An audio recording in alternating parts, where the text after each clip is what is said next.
नांदतो ज्ञानराजा सुपात्र तया आठविता घडे महापुण्यासी नमस्कार तया श्री सद्गुरु ज्ञानेश्वरा कुंडलिका वरदी विठ्ठल श्री ज्ञानदेव तुकाराम पंढरीनाथ भगवान जय ज्ञानेश्वर महाराज की जय। बस खाली आहे भजेचे चिरगुट आहे पाचजेचे चिरगुट राया जतन करिता कष्ट राया जतन करिता कष्ट ऐसा मी कपतित मी एक पतित परी तुझा मुद्रांकित परी तुझा मसी पत्र ते केवढे मसी पत्र ते केवडे राव चालवी आपुल्या पाडे चालवी या पाडे ऐसा मी कपतित तैसा मी एक पतित परी मुद्रांकित परी बापर कुमा देवी वरुदा बापर कुमा देवी वरुदा सांभाळावे आपुल्या वृदा सांभाळावे आपुल्या वृदा आम्ही कपतित ऐसा मी एक पतित परी तुझा मुद्रांकित परी तुझा मुद्रांकित कुंडलिका वरदे हरी विठ्ठल श्री ज्ञानदेव तुकाराम हरिनाथ भगवान की जय। माऊली ज्ञानेश्वर महाराज की जय। रामकृष्ण हरी। ऐसी दोन्ही भूते खाय ते वेळी संपूर्ण धाये ऐसी दोन्ही भूते खाये ते वेळी संपूर्ण धाये मग सौम्य होणी राहे सुषुप्ने पाशी मग सौम्य होणे राहे सुषुप्ती पाशी तेथ तृप्तीचे निसंतोषे गरळजे बमी मुखे तेथ तृप्तीचे निसंतोषे गरळ वमी मुखे तेने तियचे पियुषे प्राणुजिये तेने तियेचे पियुषे प्राणुजिये तो अग्नी आतुनी निघे बरी सबाह्य निववंचू लागे तो अग्नि निघे परी सबाह्य निवतूची लागे ते वेळी कसू बांधिती अंगे सांडीला पुडिती ते वेळी कसू बांधिती अंगे सांडीला पुडिती मार्ग मोडिती नाडीचे नवविधपन वायूचे मार्ग मोडीती नाडीचे नवविधपण जाय मनोनी शरीराचे धर्मू नाही जाय म्हणून शरीराचे धर्म नाही किडा पिंगळा एक वटती गांठी तिनी सुटती किडा पिंगळा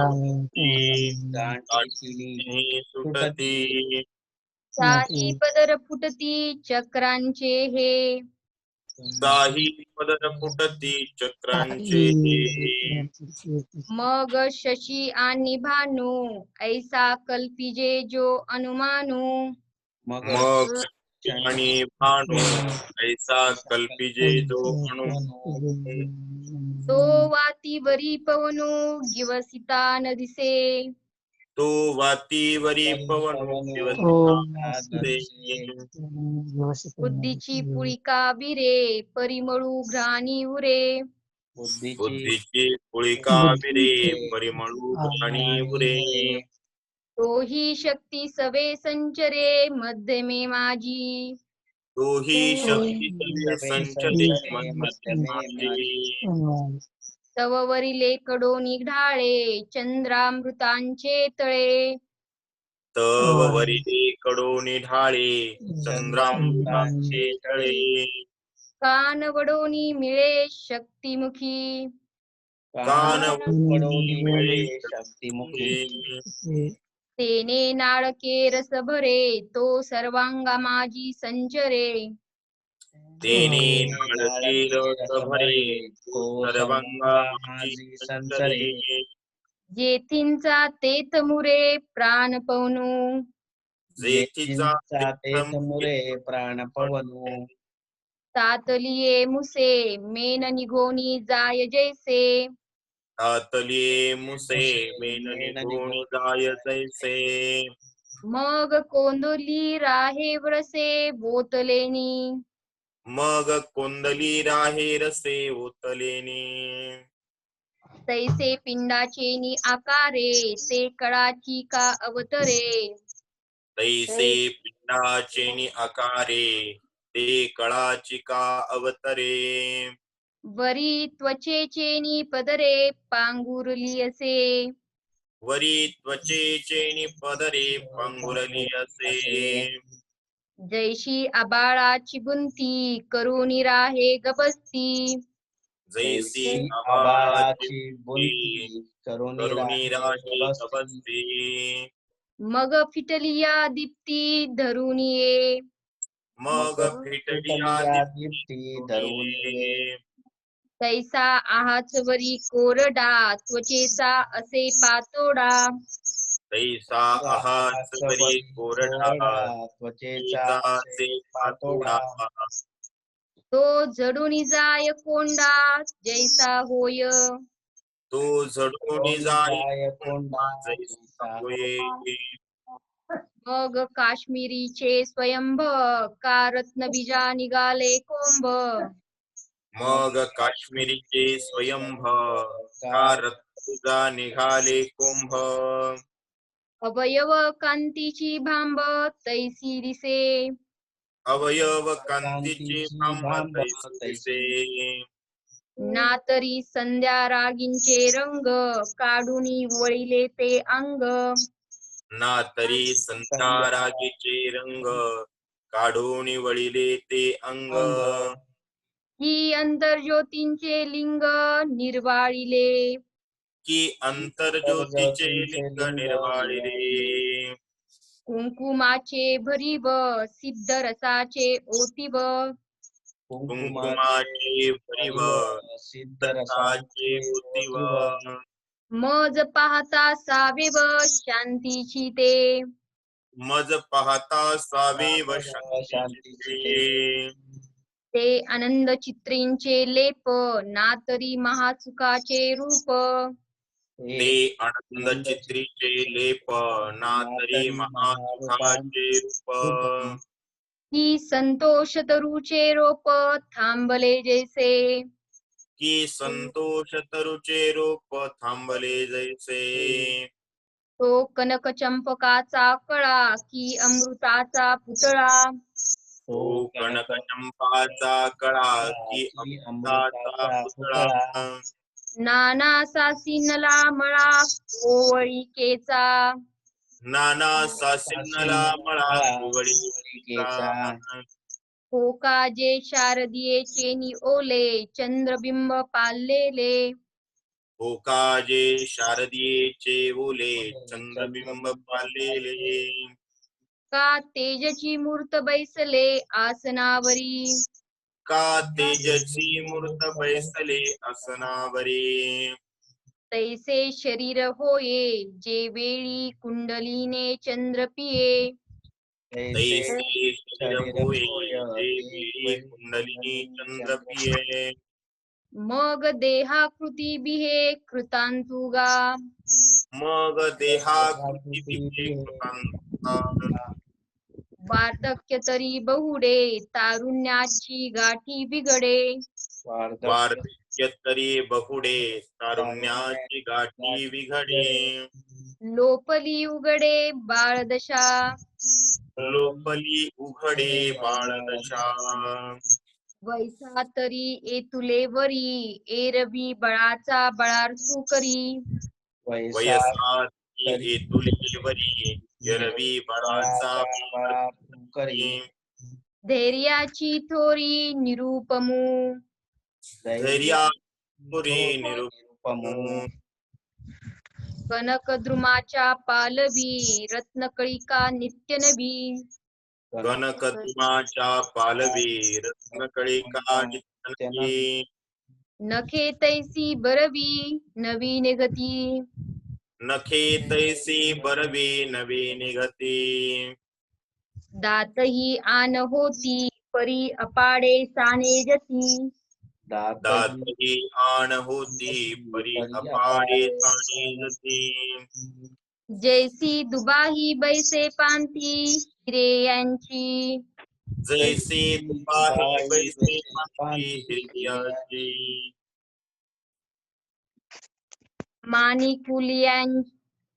मानी कुलियांची या कनिया सावियाची अनुमानिया माणी कुयाच्या कनिया अवियाची अनुमानिया तैसिया सर्वांगी उदवती अनिया रोमांच्या तैसिया सर्वांगी उद्भवती आणि रोमांचया करचरण तळे जैसी का रातोत्पले कर चरण तळे रातोत्पले पाखाळी व होती डोळे काय सांगो पाखाळी होती डोळे काय सांगो निडाराचे निकोंदाटे मोतिये नावरती संपुटे निडार कोंदाटे मोतिये नावरती संपुटे मग शिवनी जैसी उठते मग शिवणी जैसी उतटे शुद्धी पल्पांची पातियांची एकवळीये न समाये तिची जा कळोनी निगो पाहे तैसी पातियांचे कवळिये न समाये तिथी जाय कवळून ये निघे पाहे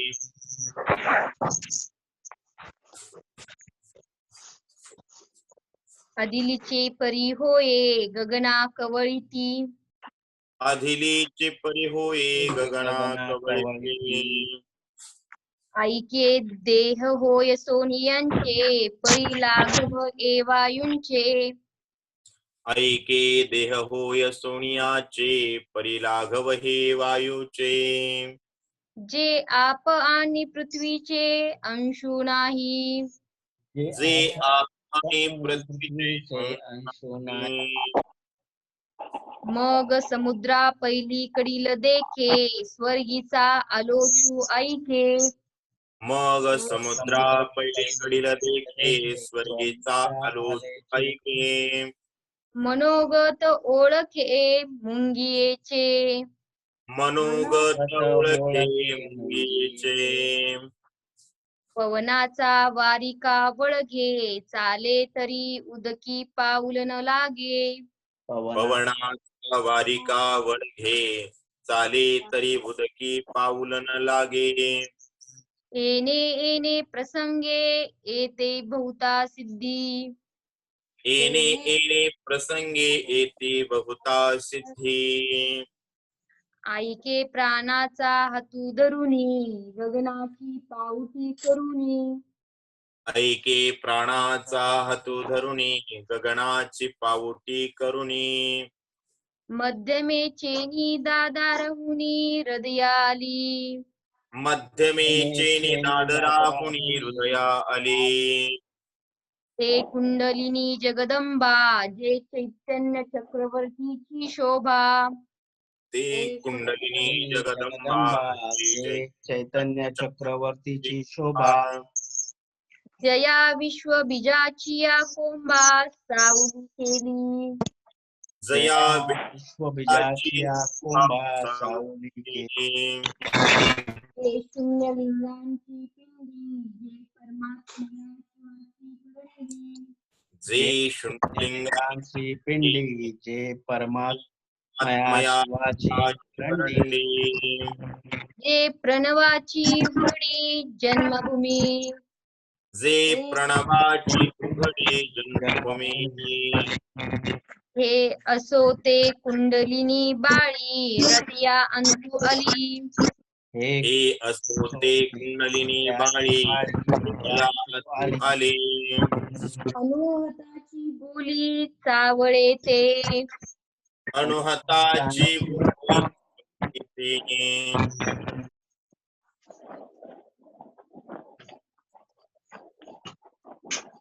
बघा पर्यंत वाचन झालेलं आहे. 240व्या ओळीपासून पण बाकी. संतोषे सरळ मी मुख्य. काल आपण विषय बघितला की कुंडलिनी दोन प्रकारची त्या ठिकाणी जे काही पंचमहाभूतापैकी 2 महाभूत आहेत यांचं संपूर्णतः शोषण करते. पृथ्वी आणि आप म्हणजे प्राणी या दोघांचं. आणि त्यांचं पूर्णतः शोषण केल्यानंतर तृप्तीच्या संतोषाने मुखातून गरळ टाकते, वमन करते. तर ते अमृत असतं. ती जे वमन करते ना ते काय आहे? अमृत आहे. तेने तीचेनी पियुषे प्राणोजे. त्या तिच्या अमृतानं, त्या तिच्या मुखातून पडलेल्या अमृतानं योग्याचा प्राण जगतो. योग्याचा प्राण जगतो. नाहीतर सर्वात मोठा प्रश्न पडतो की हा जगतो कसा? त्याला जगायला सुरुवात होते 2 पंचमहाभूतांचा पूर्णतः शेवट झाल्यानंतर. अमृत तोपर्यंत स्थिर असला पाहिजे. त्यामुळे थोडस योगाचे वाटा म्हटलं जातं. निघाले गा सुखटा. दुःख वाटण्याची शक्यता असते.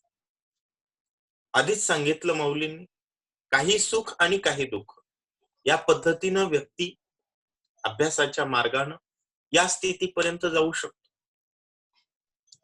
आणि मग त्या ठिकाणी सांगताय तो अग्नी आतून निघे परी सभाय निवऊची लागे. अग्नीसारखी गरळ आतमधून निघते परंतु बाह्य शरीराला ती निववते, तृप्त करते. ते वेळी कसू बांधिती अंगे सांडीला पुढती.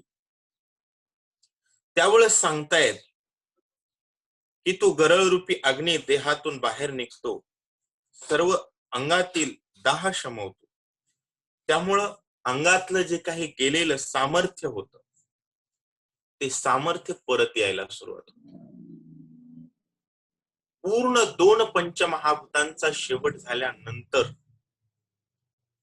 कुंडलीने शक्तीने टाकलेली गरळ रूपी अमृत पडल्यानंतर शरीरामध्ये पहिलं गेलेलं सामर्थ्य परत यायला सुरुवात होते आणि मार्ग मोडीती नाडीचे नवविध पण वायूचे. आपल्या जे शरीरातल्या नाड्या आहेत जे काम करतात ते काम बंद होत. वेगवेगळे जे वायू शरीरामध्ये 9 प्रकारचे असतात त्यांची सुद्धा कामं बंद होतात. त्यामुळं शरीराचा धर्म लोपला जातो. जाय म्हणून शरीराचे धर्म नाही. कारण इडा पिंगला एक वटती. इडा आणि पिंगला काल दाखवलेल्या ज्या काही अशा सापासारख्या नाड्या आहेत. 2 सुषुम्ना नाडी म्हणजे आत जी काही आपली मध्यभाग आहे शरीराचा त्यामध्ये सुषुम्ना नाडी असते आणि त्याच्या 2 बाजूला एक इडा असते आणि पिंगला असते. इडा, पिंगला आणि सुषुम्ना या तिन्ही काय होतात? एकत्र येतात. त्यामुळं गाठी सुटती. बघा ती जी काही इमेज दिसते आपल्याला, ती आपल्या शरीराची इमेज आहे. हे जे काही दोन दिसत आहेत ते हात आहेत आणि आतमधलं ते चक्र आहे. त्या ठिकाणी इडा आणि पिंगला या दोन नाड्या एकत्र होत असतात. तर बघा, साही पदर फुटती चक्रांचे. मग जे काही आतमध्ये चक्र दिसतायत त्यांचे पदर फिटतात.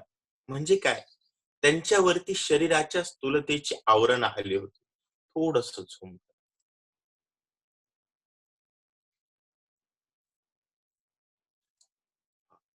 हे जी काही आतमधले इमेज दिसतीये, सहस्त्राकार चक्र, खालून मोजा 1 2 3 4 5 6 आणि वरचं जे काही सहस्त्राकार चक्र आहे असे म्हणून 7 असतात.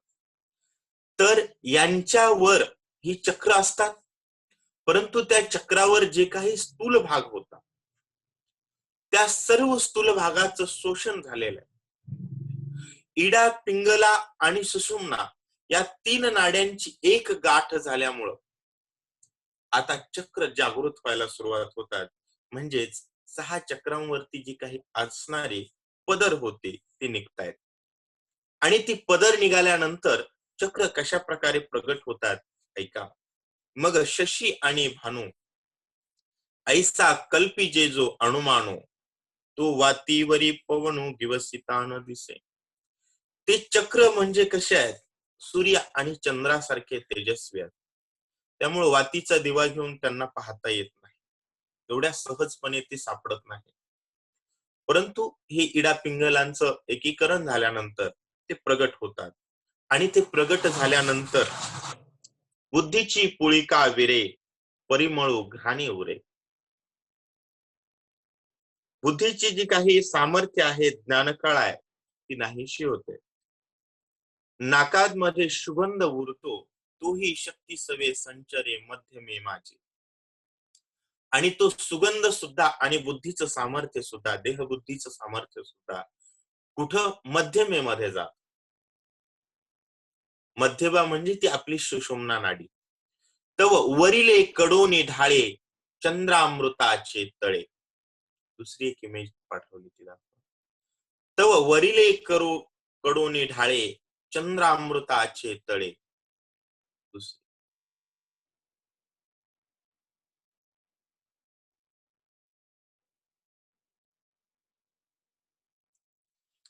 त्या ठिकाणी सांगतायत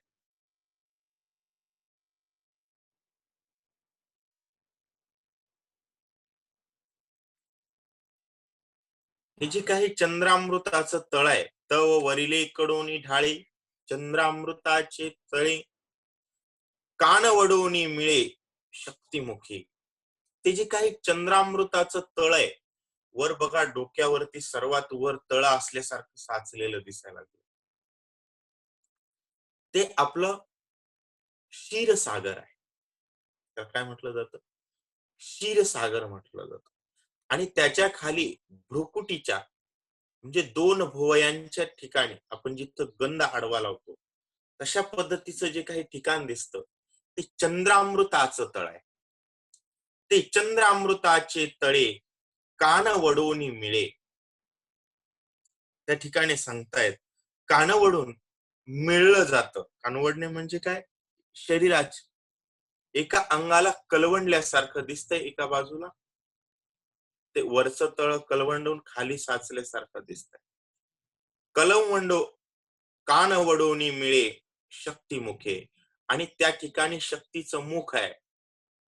जी काही आतमध्ये सुषुम्ना नाडी आहे, त्या सुषुम्ना नाडीवरती कुंडलिनी शक्ती आलेली आहे. आपण काल सांगितलं त्या ठिकाणी कुंडलिनी शक्ती आलेली आहे. तिने नाळके रस भरे तो सर्वांगा माझी संच. आणि त्या ठिकाणी तर बघा हा क्षीरसागर म्हटलं जातो, जो सर्वात वर दाखवला गेला. त्यातलं सांडलेलं जे काही आहे अमृताचा विषय, तो चंद्रामृताचं तळ खाली भ्रुकुटीच्या जवळ साचलं जातं. आणि भ्रुकुटीच्या जवळ साचलेलं तळ ज्या ठिकाणी सुषुम्ना नाडी आहे त्या ठिकाणी कुंडलिका शक्तीला ते चंद्रामृताचा अंश मिळतो. असं सांगतायत. आणि मग कुंडलिनीनं संपूर्ण सर्व अंग शोषण केलेलं आहे. त्यामुळे ती चंद्रामृत संपूर्ण अंगाला देते. कारण तिनं स्थूलत्वाचं शोषण केलेलं आहे. आता अमृताचं प्रावरण करते. आता संपूर्ण शरीराला ती अमृत देतीये. जेथीचा तेथ मुरे प्राण पवनो. आता जो काही प्राणवायू आहे त्याला आपण श्वासोश्वास म्हणतो, तो जिथला तिथं मुरतो. म्हणजे काय होतं, आता प्राणवायू गरज संपूर्ण शरीराला नाही, कारण अमृताचा वर्षाव शरीरावरती होतोय. तातलिया मुसे मेन निघून जाय जैसे, मग कोंदली राहे रसे ओतलेनी. या ठिकाणी सांगतायत माऊली, तापलेल्या मुशीमध्ये मेन नाहीस होतं, त्याप्रमाणे ओतलेल्या रसाने गच्च भरून राहते. मेन, आपण एखाद्या मेणबत्ती असते ना, ते आकार साचा, त्याच्यामध्ये जर तापवून टाकलं तर त्याची जशी मेणबत्ती होते, तसंच ते अमृत संपूर्ण शरीरामध्ये संचरत आहे असं म्हणायचंय. सर्वांगा माझी संचरे जेथीचा तेथ मुरे प्राण पवन. प्राण पवन त्या अमृतामध्ये विरघळून जातो, मुरतो. तातलिये मिसे झाले. त्यानंतर 49 तैसे पिंडाचे आकारे ती कळाची का अवतरे. त्या पद्धतीमध्ये पिंडाच्या आकारानं ती कळाच काय होते, अवतरते. वरी त्वचेचे पदरे पांघुरली असे. अशी आतमध्ये अमृतानं बसले भरलेली सूर्याच्या तेजासारखी कळा आतमध्ये निर्माण होते. का निर्माण होते? कारण आतमधला स्थूल विषय जे काही मांस आहे, फॅट आहे, नाड्या आहेत, ते सगळ्याचा गोटा त्या ठिकाणी शोषण केलेलं आहे. आता आतमध्ये अमृताचा वर्षाव होतो आणि त्या अमृताच्या वर्षावामुळं आतमध्ये काय होतंय, वरी त्वचेचे पदरे पांघुरली असे. फक्त आतमधला अमृताचा गाभा वर आपल्या जन्मलेल्या त्वचेनं पांघरलाय. आतमध्ये मात्र सगळं चैतन्य निर्माण झालं. जैसी आभाळाची बुंथी करुणी राहे गबस. जसा ढगामध्ये सूर्य जावा आणि ढगामध्ये लपावा, तशा प्रकारे वरच्या शरीराच्या चामडीमध्ये चैतन्य लपलंय असं माऊली म्हणताय. मग फिटलिया दीप्ती धरून ये. एकदा का त्वचा निघाले, आतमध्ये काय आहे, तैसा आहाच वरी कोरडा त्वचेचा असे पातोडा. तो झडवणी जाय कोंडा जैसा होय. ज्या पद्धतीत कोंडा झडून जातो, तशा प्रकारे त्वचा निघून जायला सुरुवात. आणि मग त्वचा निघाल्यानंतर काय होतं, मग काश्मीरीचे स्वयंभ का रत्नबीज निघाले कोंब. त्या ठिकाणी सांगतायत काश्मीरीचे स्वयंभ म्हणजे केसराच्या स्वयंमेव रंगासारखी. केसराचा रंग कसा आहे, तिरंग्याचा वरचा ध्वज जसा दिसतो ना, केसरी, त्या पद्धतीमध्ये अत्यंत तेजस्वी अशा प्रकारे त्या ठिकाणी दिसतोय. रत्नाचं जणू काही बीज आणि त्या बीजाचा जणू काही कोंब निघालाय, अशा प्रकारची त्यांची आता त्वचा दिसायला. सर्व जी काही वरची त्वचा आहे ती, कारण आतमध्ये तेवढं चैतन्य तेज असत असं सांगतायत. अवयव कांतीची बांब तैसी दिसे, ना तरी संध्या रागीचे रंग वाळिले काढोनी वळिले ते अंग. की अंतर्ज्योतीचे लिंग निर्वाळिले. त्या ठिकाणी सांगतायत, नाही तर संध्याकाळच्या आकाशाच्या रंगातील लाली, संध्याकाळच्या वेळेस सूर्य मावळत असताना आकाशामध्ये लाली दिसते. ते लाल किती भडक असते महाराज, लालबुंद अशा प्रकारची पिवळसर लाली असते.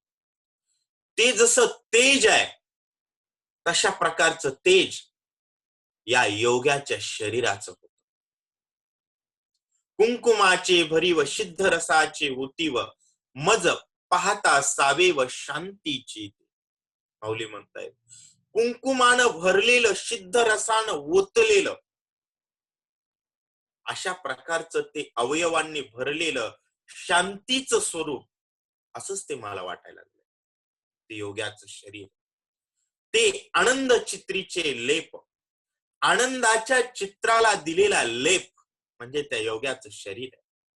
ना तरी महासुखाचे रूप, किंवा ते महासुखाचं रूप आहे की संतोष तरुचे रोप थांबले जैसे, की आनंदाच्या संतोषाच्या वृक्षाचं ते रोप उभं राहील.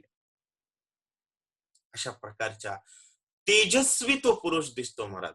तो कणक चंपकाचा कळा, कणकरूपी सोन्याच्या चंपाकळीच्या कळा त्याच्यावरती येते की जणू तो अमृताचा पुतळा आहे.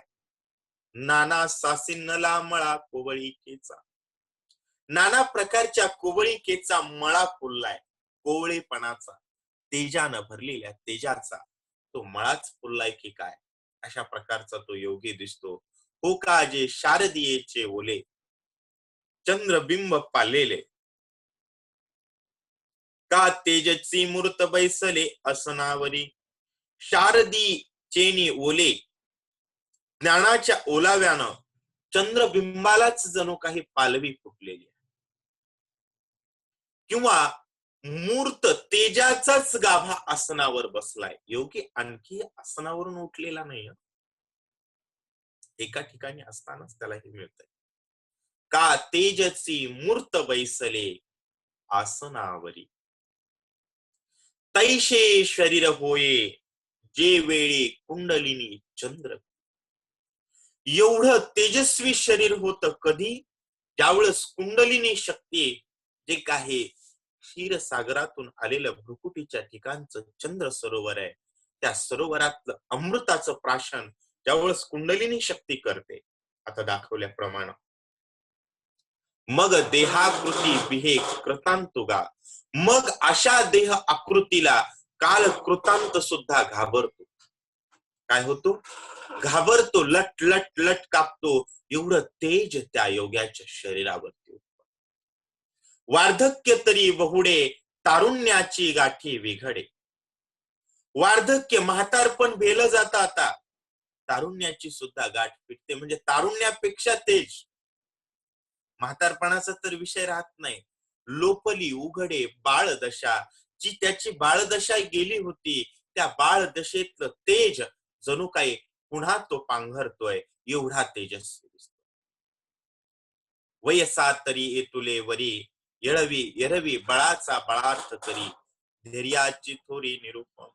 निरुपम अशा प्रकारची धैर्याची थोरी त्याला उत्पन्न होते. अशा प्रकारचा योगी तेजस्वी दिसायला लागतो. त्यानंतरच्या ओव्यांचं निरूपण पण उद्याच्या भागात घेऊ. आता पसायदान, आणि हे सगळं अभ्यासानं साध्य होतं बरं का. पसायदान शेअर करा.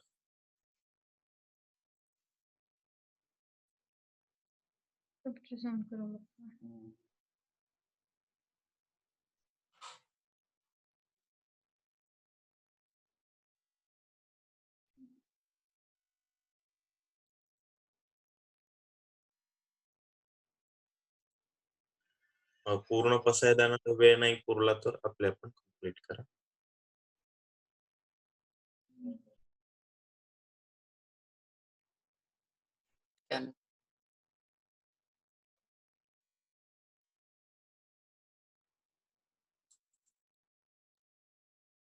विश्वात्मके देवे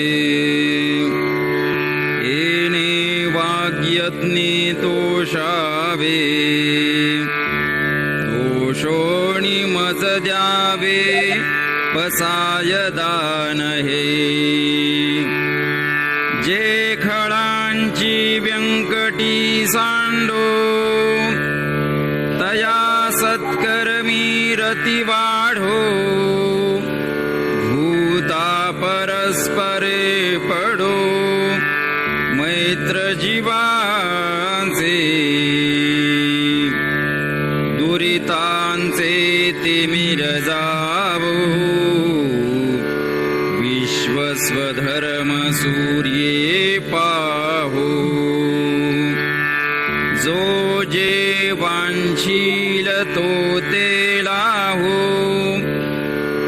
वाणिजात वर्षत सकळ मंगळी ईश्वर निष्ठांची मांदियाळी अनबरत भूमंडळी भेट तू भूता चला कल्पतरुंचे आरव चेतना चिंतामणीचे गाव बोलते जे अर्णव पियुषांचे चंद्रमे जे अलांछन मार्तंड जे तापहीन ते सर्वाही सदा सज्जन